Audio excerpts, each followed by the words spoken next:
Original Medicare does not require prior authorization prior to getting medical services, but in 2026, there is going to be some changes. Before we get into the changes, let's revisit the concept of prior authorization.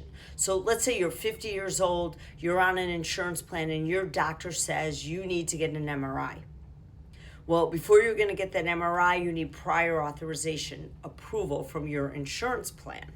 On original Medicare, when you go to get that MRI, it's a different process. Your doctor determines your medically necessary care. So your doctor doesn't go to CMS and say, hey, can my patient get a MRI? The doctor sends you go get that MRI.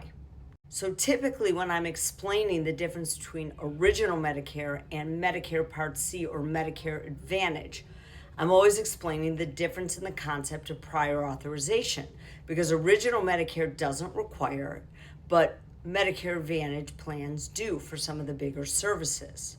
So one of the examples I always use to explain that is last year my dad unfortunately fell and he broke his hip. He was in the hospital, and after having surgery, his doctor said, Glenn, you need to go get skilled nursing facility care. Under original Medicare, he goes. Once he's there, they determine how long he's going to stay. Under Medicare Advantage, once he has the surgery, his doctor says, Glenn, you need to go to the skilled nursing facility care.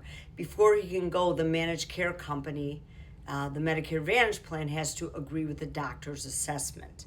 So starting in January of 2026, there are going to be 6 states where they're going to try out a program where doctors need to get prior authorization for certain services.